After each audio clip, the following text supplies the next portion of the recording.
I was able to tap into this whole discussion in the mainstream media that hadn't really been documented yet about same-sex desire through arrest records. Through the arrest records, I was able to get individual names. I got over 1,000 court cases published in the newspapers, right? It was a lot more than the initial sodomy statistics had in the parliamentary papers, because once you tap into the things that are just handled at the police court level and that don't make it higher, then you can find all sorts of names and details that were recorded in the paper. And it just felt like that this is the story that hasn't been told yet. Hi, everyone. Welcome back to the Ivory Tower Boiler Room. I am really excited because not only am I continuing these queer history discussions, we just had Dominic Janes on the podcast. So I thought, okay, who can I get in the 19th century, which, as everyone who listens, is the century that I love to write about and I work on in academics. When I'm not doing the podcast, I'm looking at Wilde and Whitman and queer Victorian, queer American culture. So I am good friends. Yes, we're good friends. Good friends. He's a mentor of mine. I've loved every time I've chatted with him. I'm going to say his formal name, which is Charles Upchurch, but as you all listen in the audience, maybe he'll let you call him Chuck. But we are here in February. It is Valentine's themed in a way. We'll get into how is sodomy, the death penalty, related to Valentine's, but Chuck has a way around this. So I just want to introduce him. He is an associate professor of British history at Florida State University, and he is the author of, before the book we're talking about today, he wrote one that I am such a fan of. It is called Before Wilde, Sex Between Men in Britain's Age of Reform. So it's a wonderful history. But we are here to talk about, quote, Beyond the Law, and I'm going to get into why is this quoted with him. The politics of ending the death penalty for sodomy in Britain. Okay, so welcome, Chuck, to the Ivory Tower Boiler Room. Thanks so much, Andrew. I'm really looking forward to the conversation. I really appreciate you letting me come here and sharing my new work with your audience. Of course. And I think right away, we're in February. It's this Valentine's themed atmosphere. Love is in the air. What would we as readers be surprised about regarding just first how your whole argument about the politics behind trying to end the death penalty in England, in Britain, against sodomy, that this was not something that just happened right away at the end of trying to argue to end it in the end of the 19th century. This was a long fight. And I love that you air all of this history. So, yeah, is there anything romantic in this narrative for you, Chuck? Definitely, there is a romance story at the heart of this, right? Because the two individuals in Parliament that are spearheading the effort that is almost successful in ending the death penalty for sodomy in 1841, their families are actually linked by a couple. One of them is a Tory, brand new member of Parliament. His name is Fitzroy Kelly, and his brother, William Kelly, is someone that really literary scholars have been talking about since the 1930s as the absorbing passion of Matthew Gregory Lewis, right? Matthew Gregory Lewis, the Gothic novelist, who is the author of The Monk, right? And was known at the time, for his attractions to men, lots of little innuendo statements sort of in the period, and literary scholars have been sort of debating this ever since. So Fitzroy Kelly and his brother are linked to Matthew Gregory Lewis. Matthew Gregory Lewis's sister is married to the other co-sponsor of the bill, right? Stephen Lushington, the abolitionist. And Stephen Lushington actually is the person who, as a younger man, was the person who provided legal representation for Lady Byron when she was separating from Lord Byron. And he was the one who, really everyone who's looked at that story credits him with being the person who encouraged her to say that Byron had committed sodomy on her, threatened to reveal that publicly so that she would get to keep custody of her infant daughter, right, Ada. So that he is already kind of publicly associated with sodomy, but he also has this family connection. It's this really crazy interconnected story at the heart of it. But this couple, right, Matthew Gregory Lewis and William Kelly, their relationship is recorded in multiple letters.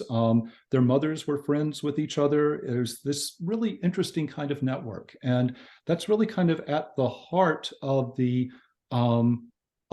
political effort that we see playing out in 1840 and 1841. So yeah, there's definitely a love story at the heart of it, although it took me a long time to actually find that aspect of the story, right? Because if I could launch into maybe just a little bit about the historical intervention, right? And how I sort Yes, of got please. got into this. All right, great. It's because originally I had no idea that this was kind of going on, right? Because most people thought that there really wasn't much of a story to tell before the late 19th century, certainly not a political story, right? Because it's before the classic start of what we would think of as, modern gay identity in the late 19th century, right? And I'm not trying to overturn that narrative at all, but I do think following on the work of Anna Clark, right, who has done absolutely brilliant work in alternative histories of the self, she's giving us ways to think about how you can think about identity and same-sex desire before the late 19th century and still be sort of true to the historical sources, right? What we have to do is find the texts and find the ways that they constructed identity in earlier periods, not project modern identities back in time. Anyway, there was really, many people thought, not that much of a story to tell early on. But by picking up on leads that I had uncovered in my first book, things that I thought, oh yeah, this looks really interesting, but it's probably going to be too big for the first book. The first book's almost done. I'm going to save this for an article. And I had sort of like 3 of these things in the early 19th century that I was going to come back to and turn into articles. And as I started digging into them after Before Wild came out, I realized this isn't just a article and these aren't 3 separate things. This is all one big story that hadn't really been told yet. Yeah, no, thank you for laying all of that out. I mean, we'll get more into definitely the link that happened from your first book, Before Wild, to this, but I do have to ask, Chuck, because you're, jogging my 19th century curiosity, which is I work a lot on John Addington Symonds, early sexologist, Havelock Ellis, Edward Carpenter. I love reading their analyses, and especially because Symonds writes about Whitman. And I argue that it's the first case study of a queer reading of Whitman, like a queer literary theory that comes out from sexology. So it's very interesting to me. But I love what you're saying here about uh, thinking in terms of before that moment, in the sense of um, there is such a sexual history, and you're letting the archive, you're letting the testaments speak for themselves. And that's so powerful that I'm curious why, even in your first work, Before Wild, literally, we're moving before the late Victorian period. Why were you always drawn, or what is drawing you to moving before sexology, before a gay identity? Like why you're not doing, say, 20th century gay history or queer history? What is it for you that just it speaks to you to move before? Right. Well, when I first started this way back in the late 1990s as a graduate student, there was a sort of a cluster of work on the 18th century, and there was the cluster of work in the late 19th century forward. And it always just seemed to me that there has to be more of a story to tell in that period in between. I got this idea about the same time as Harry Cox did, right? And Harry also wrote a wonderful book, Nameless Offenses, which also kind of covers that period. Although, Harry's book does focus a little bit more on the center of gravity is a little bit more on the second half of the 19th century, but he does tell some really good stories and provide some excellent analysis of the period earlier. And so I kind of shifted my project once Harry's book came out and really doubled down on the newspapers, because I was able to tap into this whole discussion in the mainstream media that hadn't really been documented yet about same-sex desire through arrest records. Through the arrest records, I was able to get individual names. I got over 1,000 court cases published in the newspapers, right? It was a lot more than the initial sodomy statistics had in the parliamentary papers, because once you tap into the things that are just handled at the police court level and that don't make it higher, then you can find all sorts of names and details that were recorded in the paper. And it just felt like that this is the story that hasn't been told yet.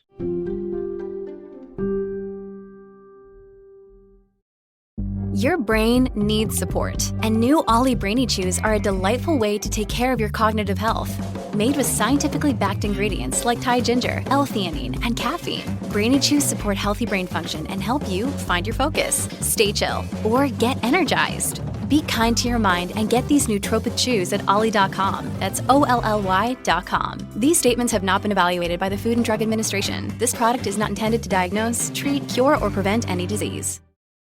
Hi, this is Andrew, and I'm interrupting what I know is an enthralling interview because I want you all to know that we are sponsored by Broadview Press. And if you don't know, Broadview Press is an independent academic publisher who publishes books covering topics like English studies, writing, philosophy, history, gender studies. And every season on the podcast, I interview one of the Broadview Press authors. So for the fall, we had Ann Stevens on to talk about literary theory and criticism. She played a Wizard of Oz literary game with us. She talked about why Bridgerton actually involves literary theory. So does 50 Shades of Grey. Who knew? And also, we just had on Jeffrey Weinstock, who wrote the first ever pop culture analysis book. So, I am all things a lover of pop culture, especially my Hollywood topics, Real Housewives, the list goes on and on. And he also wrote the book called The Mad Scientist's Guide to Composition, where he's writing a book teaching students about how to write rhetorical strategies, but it's all around this metaphor of being in the mad scientist laboratory, because as you'll learn when you hear our episode with Jeffrey, he is a gothic and horror fanatic. And I mean that in all the best ways possible. So you don't want to miss Broadview Press's exclusive discount. Because you're listening to the podcast, all of you get an automatic 20% off. Use the code Ivory Tower for 20% off site-wide on all of their books. So in our show notes, we have a link to Broadview Press. Make sure you click the link, put in Ivory Tower, and you're going to get 20% off your order. So enjoy your reading, everyone. So in a sense, the early 19th century drew me in because that felt where the work, right, really kind of needed to be done. And once I really got into it and got figured out how to find the material, it's just, there's just a wealth. I'm a little bit sad that there's not more people working in the period, because there's so much good material in the early 19th century. The first book was this survey of the newspaper content, and then tied into sort of analysis of how families reacted to sex between men, because I had a large enough sample where I could project out into how mothers, sisters, brothers, other family members, sort of thought about it when someone got arrested. And then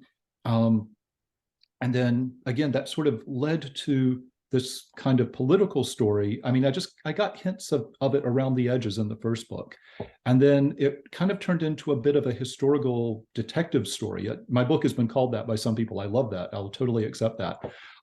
Because, just like one person's name led to another. And the fact that the parliamentary papers have been so thoroughly digitized right now, and we have such wonderful biographies from the History of Parliament project for every single member.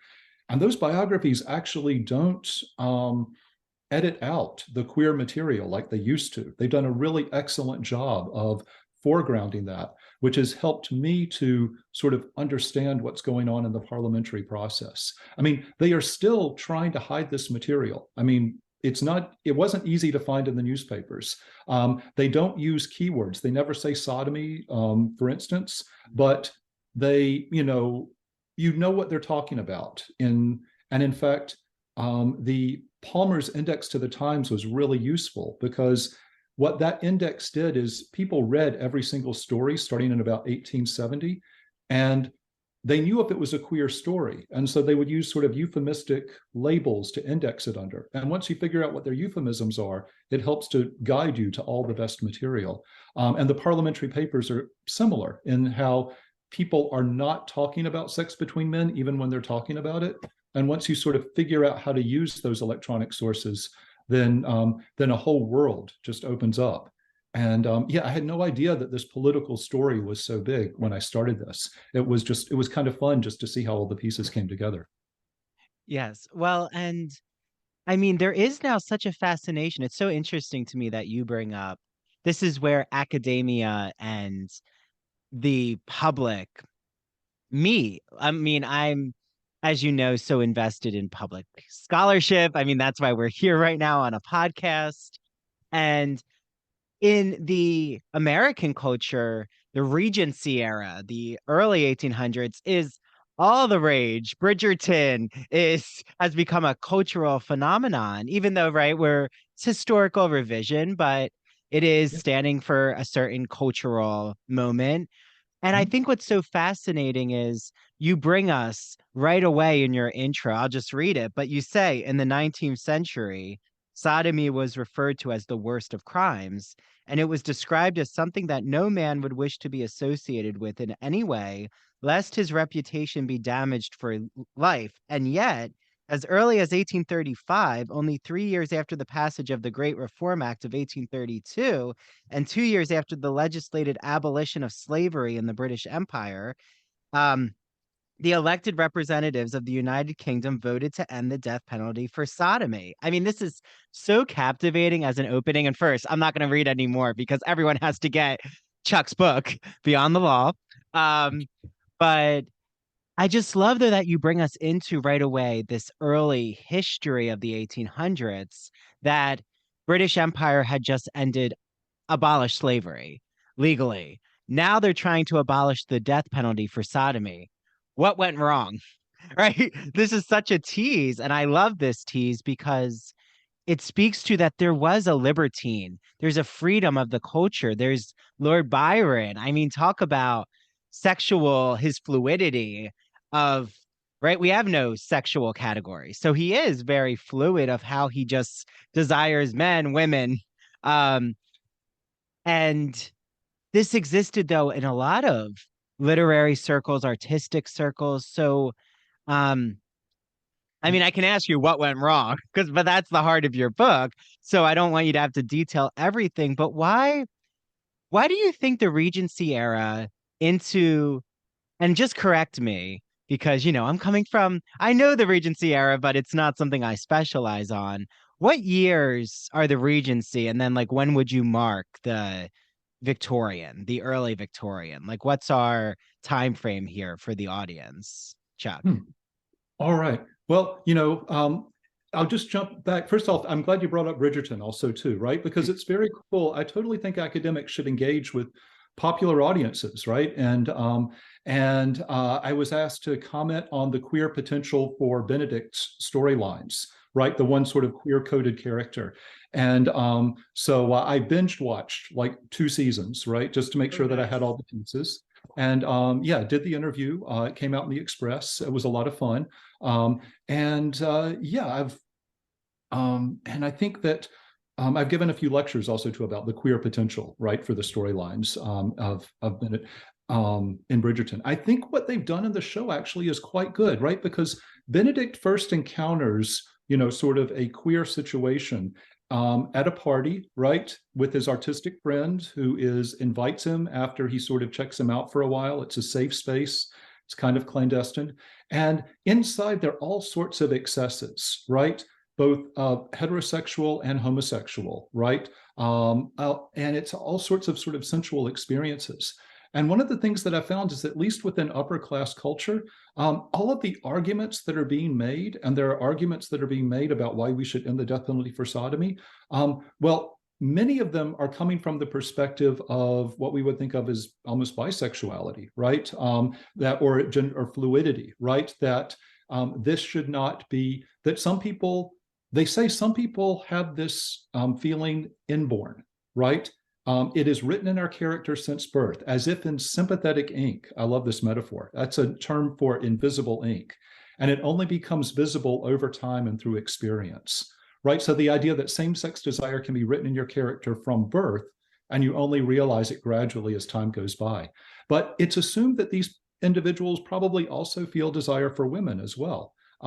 There's at least in the arguments that survived in print that were meant to sort of shape debates, you often find this. In fact, there is Byron's story is used in this in order to create an argument for why all men have a stake in ending the sodomy law, right? As the argument goes that that marriage is a sacrament, right? And what two people choose to do in the sacramental space of their own marriage to preserve their sexual interest in each other, that's their business. And the state has no right to intrude into the marital bedchamber, right? The sodomy law is based on a church prohibition, right? Which is of a lower order of importance to the church than a sacrament. And the state didn't even really have any right to usurp the church's right to enforce this.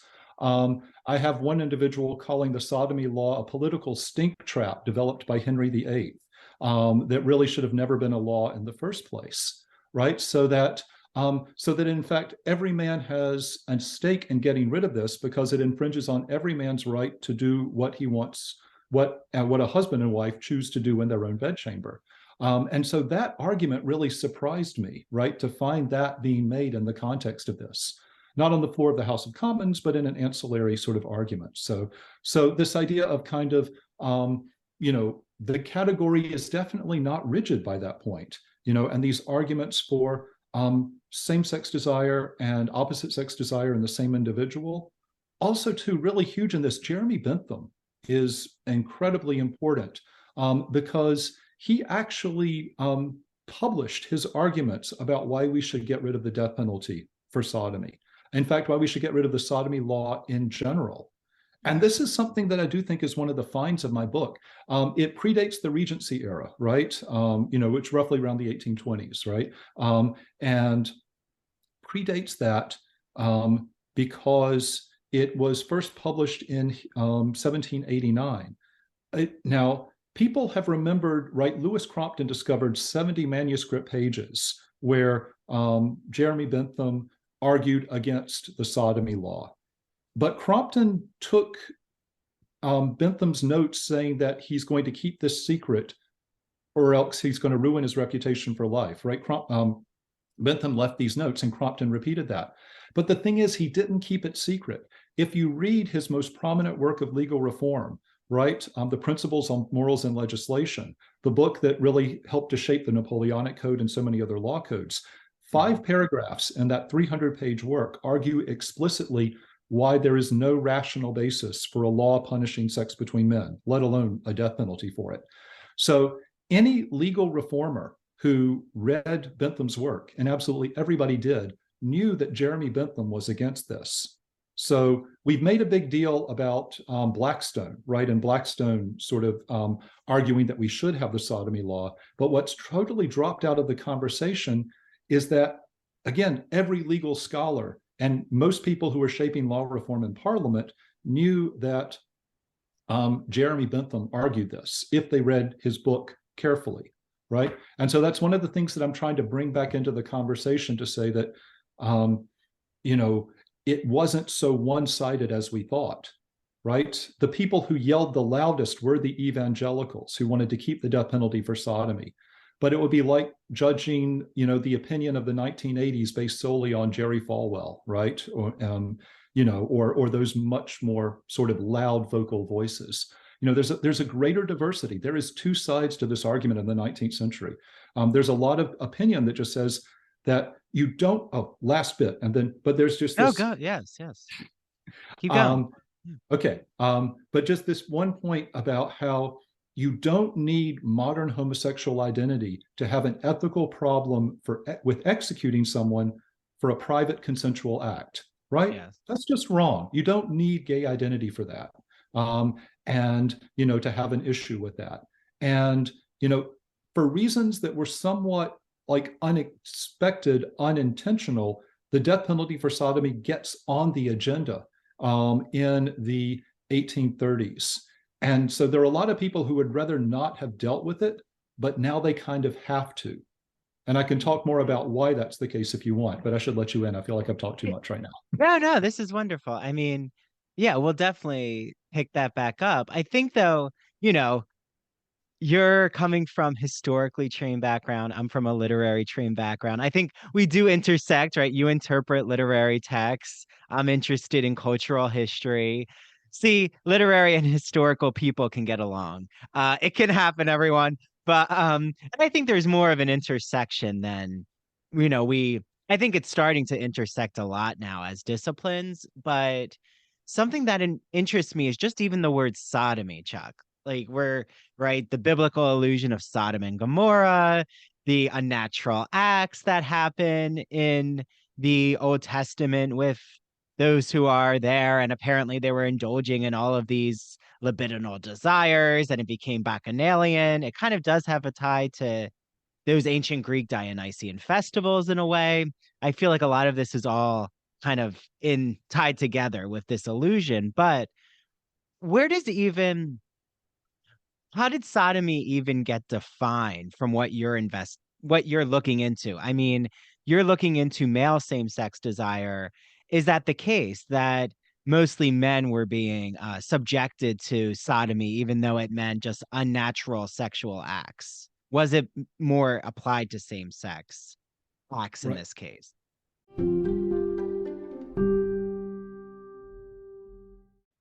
Hi, this is Andrew. So, as some of you might know, I've been such a fan of the Gay and Lesbian Review, bi-monthly magazine of history, culture, and politics that publishes essays in a wide range of disciplines, as well as a slew of reviews of books, plays, and movies, and a number of special features, such as artist profiles and the popular Art Memo column.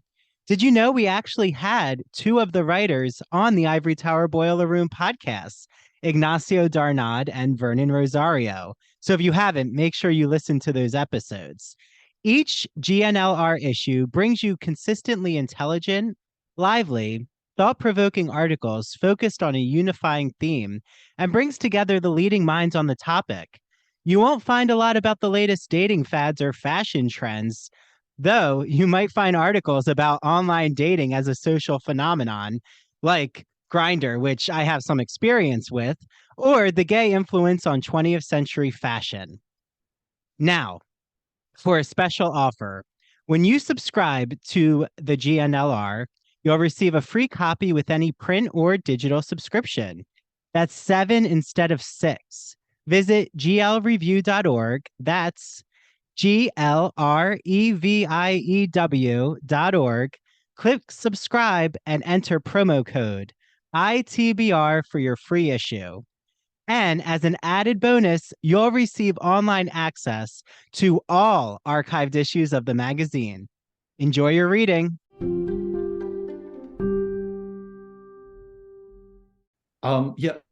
The law is almost always applied to men having sex with men, and it's attempted sodomy and indecent assault, which are the kind of ones that are most prominent, in the legal records, where I got most of the evidence for, certainly for before Wilde.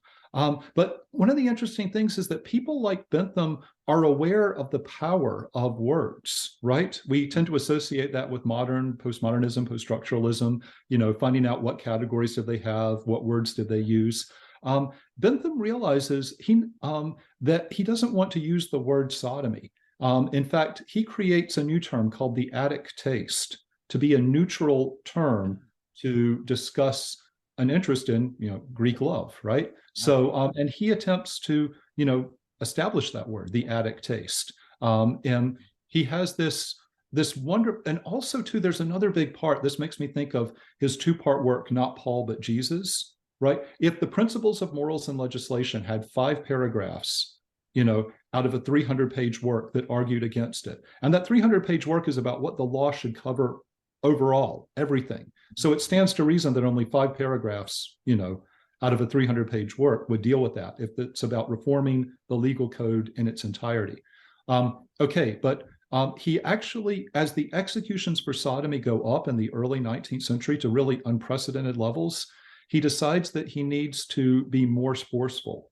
So he writes a 2-volume work, Not Paul, but Jesus, that is about trying to change political minds and attitudes. Now, part 1 is where he argues, as the title implies, that the problem that Christianity has with pleasure doesn't come from Jesus. Everything in the teachings of Jesus is totally compatible with the appreciation of pleasure. It's only St. Paul who had denial of pleasure, excuse me, as a sort of something that had religious value and significance. So step 1 is to separate out the religion of Jesus from the religion of Paul, right? Because nothing gets through Parliament if it's anti-Christian in this period. So, but a more pure version of Christianity, he says, we've got rid of the witchcraft laws, we've got rid of the later editions in a lot of places. Now let's get rid of this. Mm-hmm. Now, once that's happened, part 2 was arguing against all of the laws against pleasure. And whole chapters of this new work were about getting rid of the sodomy laws, or as he said, laws against the addict taste. So he had this 2-part plan, and he actually approaches William Beckford to be the sponsor, because he knows this is going to be controversial. William Beckford, speaking of literary people, right? Let's see, is a novelist, he's a poet, he was the builder of Fonthill Abbey. He still sat in Parliament with a Rottenborough seat that he had purchased. His family had made a fortune on the slave trade, and he was using that wealth, right, to purchase, this privilege that he had. And so Bentham asks him if he will recreate a more popular argument, right? Maybe Bentham felt Bentham says he thinks that his philosophical arguments might not reach everybody, but Beckford knew all about the ancient world, all of the examples of all sorts of sexual desires that were accepted in the ancient world. So he asks him to write a sort of a companion piece to Not Paul, but Jesus Part 2 that would grab a more popular audience.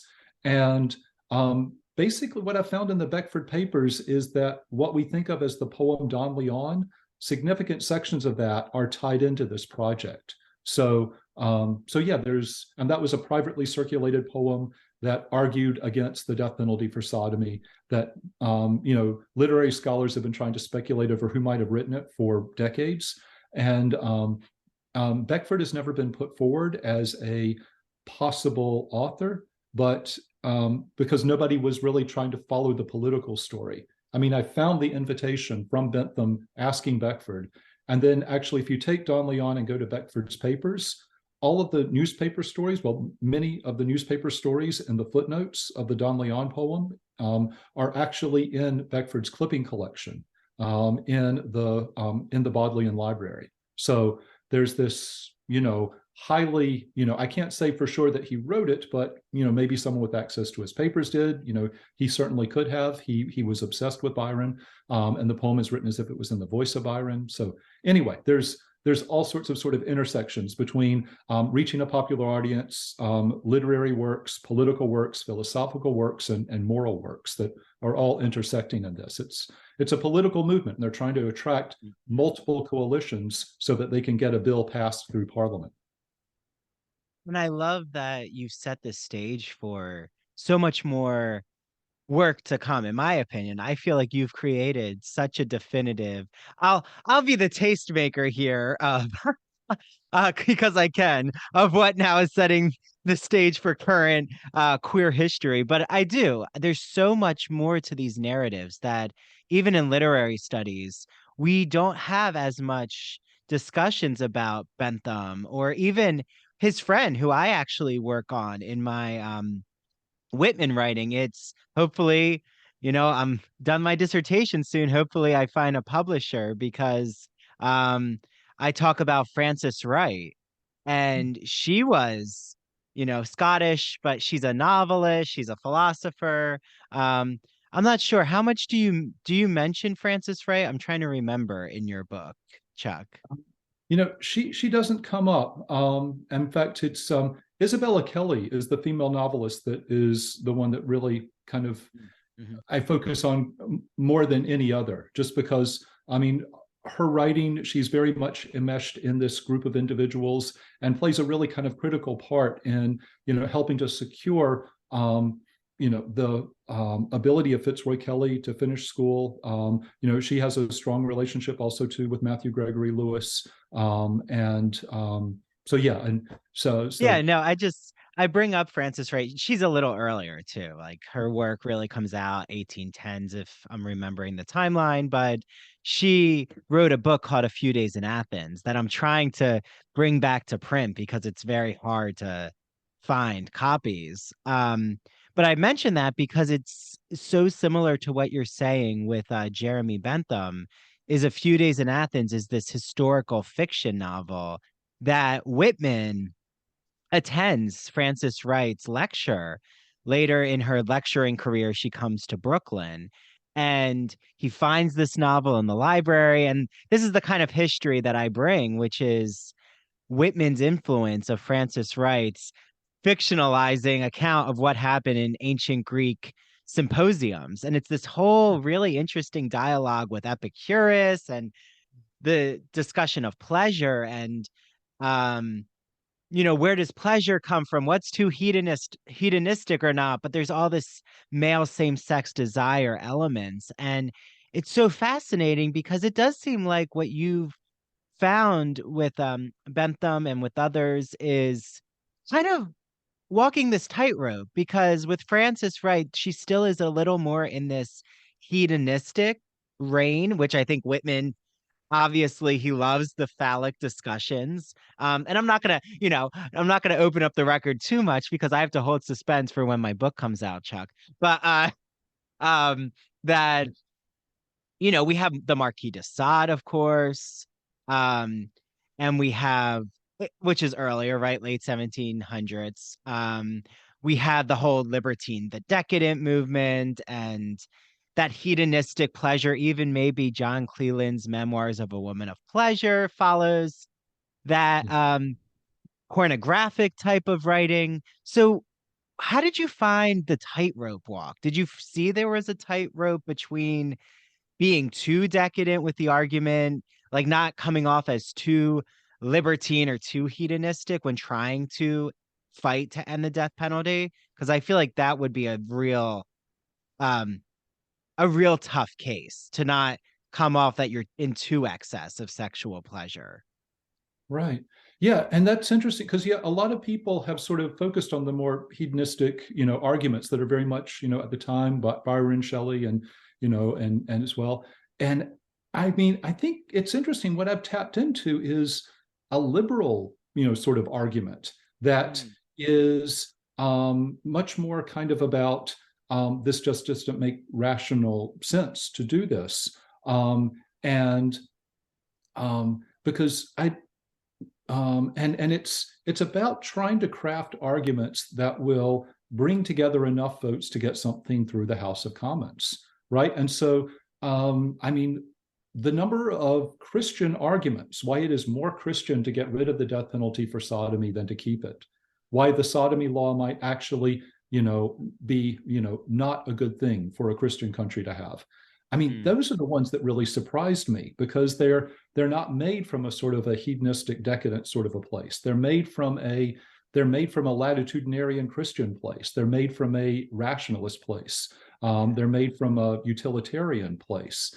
And so, and I feel like that's a strand that just hasn't really been in our conversation yet. Again, we've missed that, that this was in Bentham's published work. It was hard to find. I mean, actually, I didn't go looking for it until I was sort of backtracking. I had identified a person, John Austin, who was placed on a committee at a crucial moment in 1835 to review everything that had the death penalty and if it really should remain having the death penalty. This was right after the last two men executed for sodomy. Their trial came up. That very much ties into my story in a sort of a complicated way. Their case was very unusual, and Lord John Russell puts John Austin, creates this committee to, or takes a committee that had been just sort of looking at the law more systematically and gives them a charge. And no, we want to know about the death penalty stuff right now, in part because of what had just happened with those executions of the last two men for sodomy, Pratt and Smith. And I thought at this point, I still was believing what Crompton had said, that Bentham had kept all of his ideas secret. And so I thought, well, if he had shared his ideas with anybody, it would have been with John Austin. And so I started going to try and find John Austin's papers to see if they were all destroyed during the war, right? Inner Temple Library was where they were, and they're gone. But the only stuff that they had left, they did have his copy of Principles of Morals and Legislation. So I called it up. And in fact, I first found these 5 passages by just flipping through his book and following his underlines, right? I mean, and then that, helped me to sort of look for the right passages. And once I knew what the text of the passages were, I could find other people referencing them. So that whole idea of the sort of the detective work, one thing leads to another, finding John Austin led to this thing in Bentham, and then it led me to finding other people referencing these same Bentham passages. It just kind of, it snowballed in interesting ways. But yeah, so to answer your question definitively, it's the sort of moderate liberal discourse against the sodomy law that I think is my real contribution. And as far as more avenues to explore, absolutely. In some ways, I had to cut so much, for this book and just follow this one story. Because there was so much to tell. There are a dozen more good books that could be written on queer history in the early 19th century. I'm going to do them if nobody else does, as many as I can. But I hope others will get more interested in this period. Although I should say, shout out, Jen Mannion's Female Husbands is amazing, right? She has done such good work with that book. Thinking about female husbands as trans history, taking that term, female husbands, that they coined in really from the mid 18th century forward, it is prominent within the culture. And looking at what that term meant, how people used it, how people identified themselves with it, how individuals lived their lives, thinking about gender as performative. I think it's the best historical application of this idea that gender is performative and not biological, right? Because she looks at how the longer an individual lived, right, within a gender, the more community support they often got, even when their biological gender was found out or their biological sex was found out. Yeah. And it's a wonderful way that's very sensitive to what they thought in the period, the text that they had in the period. So yeah, she's a phenomenal person, also kind of doing really interesting work before this sort of late 19th century moment. There are others as well too, but I'm really hoping that this field will become a more prominent part of queer history in general, because I think that we have a lot of stories that we can tell in this earlier period. Yeah, well, I'm gonna coin you the sodomitical sleuth, Chuck. That is now. I was trying to think of a good alliteration, but it works. I was going to say the sodomitical Sherlock Holmes, All right, but whichever you want to take. But and I think what I've talked about whenever it comes to the 19th century queer history, Michel Foucault's name usually comes up. But something that I found is, because your work, and the American audience who hears what I'm about to say right now might roll their eyes, which is fine, but I'm going to say it anyway, it is really interesting to me, because what you're identifying as this utilitarian argument philosophically to argue against the death penalty for sodomy is similar to arguments that happen with libertarian parties in America, in the sense of it's about my body, my privacy, not having the government involved. And there's a through line in a way. I mean, that's actually their argument for same-sex marriage is, well, if I remember correctly, I'm not sure. I don't want to misquote. I forgot what exactly their stance is, but I do know that it's about privacy in the bedroom. Like they're all about, like you're saying, it was an argument for keep the government out of our bed.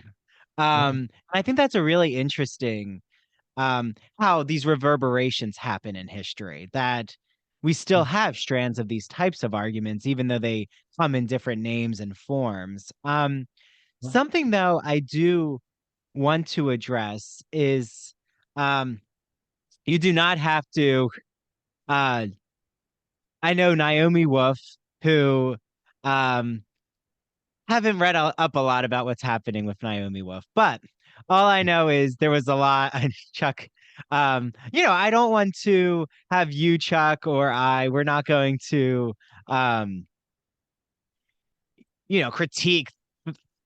critique thoroughly her work, but it caused a lot of waves in queer literary, queer history circles when I think it's called Outrages is her book.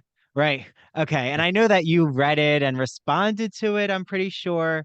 But I find that what you're doing with your work is showing that it's very different. Like she was, and you can correct me if I'm wrong, but she was trying to prove that the death penalty was being used to persecute men who are having sex with men, that there was actually this whole record of men being executed that we didn't know about in the mid to late 1800s. So, like, here's your chance, Chuck.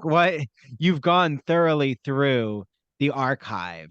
What was really going on here in terms of the death penalty, right? It's on the books, but it being used and persecuting men for sodomy.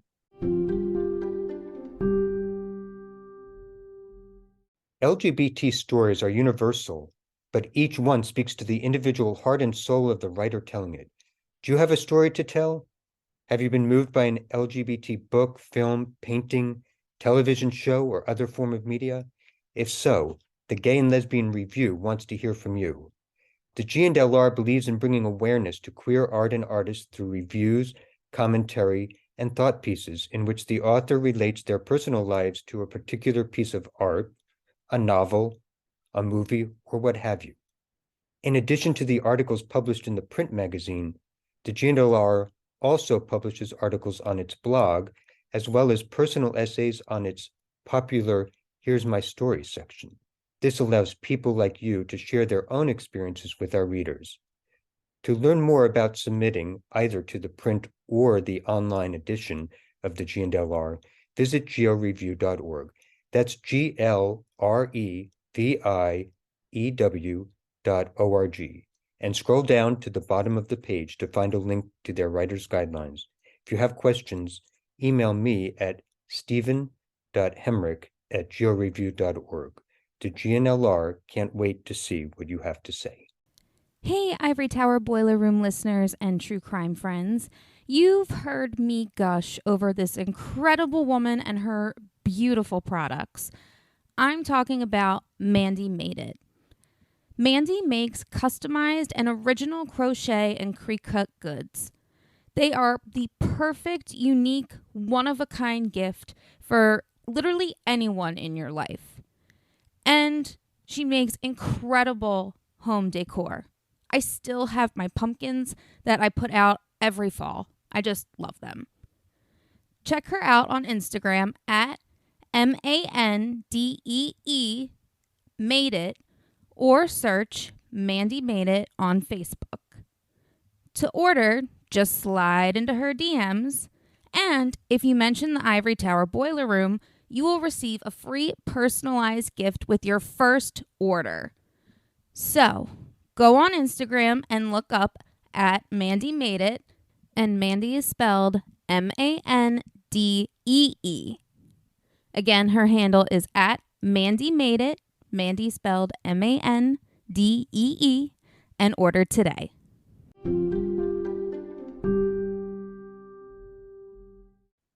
Right. Yeah, I mean, the consensus in the field has been for a very long time, and it's true, right? There's no more executions after 1835. Unfortunately, Naomi sort of misread that aspect, of the legal records, and that caused significant problems, right, for a book. She did ask me to read the work. I did read it. I gave a long report to the press. By that point, it had been withdrawn, so I kind of just gave the report to the press and to her. I tried to treat it like an academic peer review thing so that they could decide if they wanted to re-release or not. And we sort of left it at that. And I think that, so if we want to think about what's happening overall, there's a spike of executions in the first 2 decades of the 19th century, more than there ever really have been before. And the overarching thing that's happening, though, is that once we hit, there's a real sense that the death penalty has been used too much across the board. This is what puts the end of the death penalty for sodomy on the agenda in the 1830s. Okay, because before, in the 18th century, there is nothing uniquely stigmatizing about having the death penalty for something, because in the 18th century, there is no police force to speak of, and there is no prison system, right? Every felony gets you the death penalty, right? Stealing something off of a person that has the value of the equivalent of about 50 pounds in today's money would get you the death penalty, right? Picking someone's pocket. Because the chance that you would get caught is so slight because there's no systematic police force. The chance that you would actually be successfully prosecuted was slight because the judicial procedures were so underdeveloped. This was also an area that Bentham got involved in. And there was no prison system. You might get transported as a substitute for execution, but there was nothing for long-term incarceration in Britain.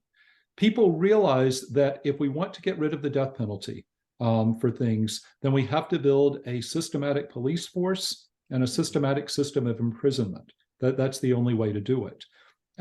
Because the other problem with the existing system is that the number of capital crimes mushroomed in the 18th century. Judges would use judicial mercy to commute sentences, often to sentences of transportation. But it made the law seem so arbitrary. Some people would get something extreme. Some people, would get something far less. There was, to someone like Bentham or people who are sympathetic to Bentham, the irregularity of the system was so galling. So much power in the hands of judges. But that's, of course, what a Tory would want, right? Because that's a chance to do upper-class paternalism, right? To act benevolently to sort of create that social cohesion, right? If the judge grants you mercy or not. But for a utilitarian, that's way too arbitrary. And Bentham is extremely influential throughout all of the legal reform process. Most people follow his ideas. So they create a systematic means of policing and a systematic means of imprisonment. And once they have that in place, then when the Whigs come to power in 1830, they start radically reducing the number of crimes that get you the death penalty. And Peel had done this a bit in 1825. There's a bit of my story that plays out in 1825. But throughout the 1830s, the death penalty is being reduced. There had been over 200 capital crimes at the start of the 19th century. By the time you get to the mid-1830s, you only have the death penalty left for about 14 crimes, which are versions of murder, treason, extreme violence, or what is often a private consensual act, sometimes between people who care about each other, right? i.e. sodomy, right? And also still executions for rape as well, too. And so there is this movement to say that we have to change this, right? That even though we don't want to talk about sodomy, that the kind of it's more glaring, right? Now that it's only the most extreme cases, right? It just the moral conundrum. If you have a moral problem with executing people for a private consensual act, which is what Pratt and Fisk were involved in, and you've got to sort of really pay attention to the individual sodomy cases, because if they were with violence, then that was a form of rape. And then Bentham was like, yes, then execution, until we get rid of all executions, that's not such an anomaly. But it was the ones that were private and consensual that were, that people were paying attention to, and realizing that this is what we sort of have to shift. So that that's really, that's what turns it into a moral crisis. And even when through a process that I describe in the book, 1835 is the last execution that happens.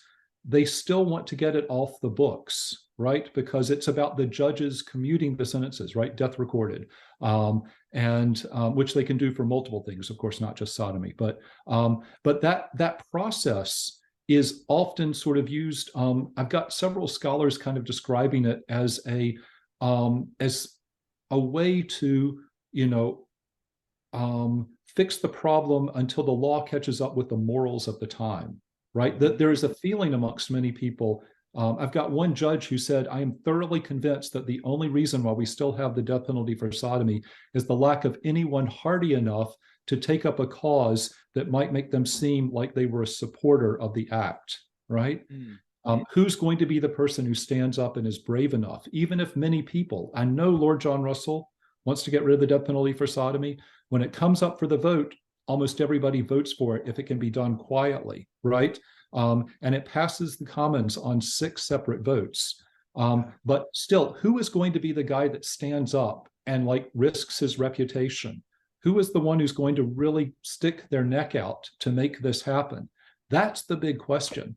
And that's where Fitzroy Kelly and Stephen Lushington, but especially Fitzroy Kelly, right, stand out, because he fights for this in a way that one other person put it forward, but dropped it as soon as there was resistance. But Fitzroy Kelly fights for it because he's fighting for his family, right? He's fighting for someone he cares about as well as for a principle. And I think that we need to incorporate family in our understandings in that way. My advisor, John Gillis, right, built a lot of his career around analyzing the family.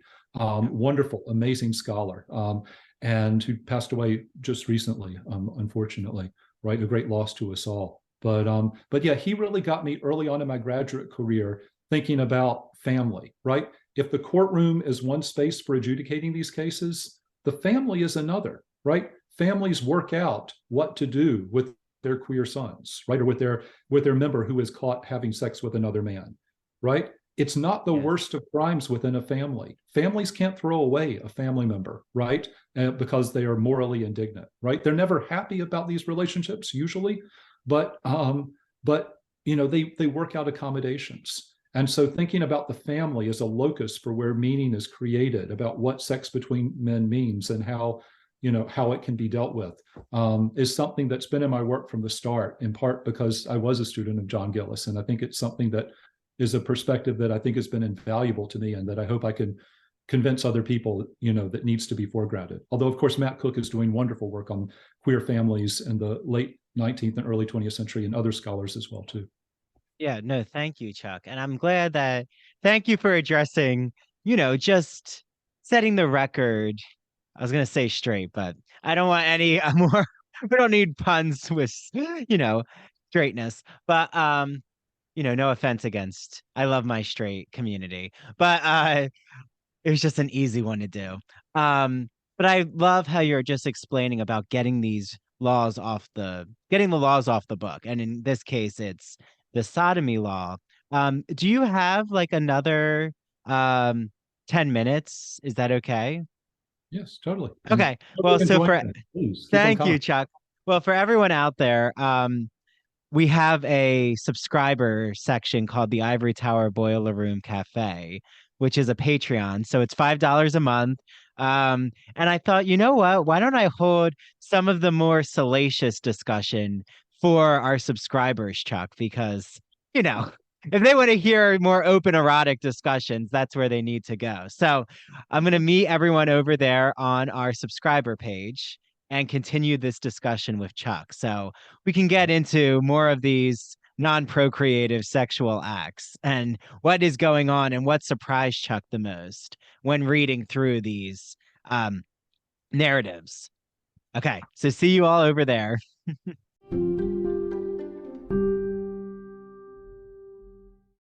Thank you so much for listening to the Ivory Tower Boiler Room. This is Andrew Rimby. I really hope you follow us on social media because that's where you get to see all of the exciting video clips, teasers, and humorous moments. So follow us on TikTok and Instagram at Ivory Tower Boiler Room and on our Twitter at Ivory Boiler Room. I hope you all are following the Ivory Tower Boiler Room Cafe and become a member for only $5. You get all of our interviews and episodes ad-free. You also get to watch the video interviews. You get to see my lovely face and the guest's lovely face, and you get access to all the bonus episodes. So Dr. Jake Newsom talking about the history of the pink triangle, Zach Topping talking about being an Army vet and what that meant when he wrote a war novel and a dystopian novel. You get to hear Gregory Maguire's breaking news about the Wicked movie musical, Jesse Green talking about Richard Rodgers and Oscar Hammerstein, and what did Stephen Sondheim actually think about Rodgers and Hammerstein. So head to patreon.com/Ivory Tower Boiler Room.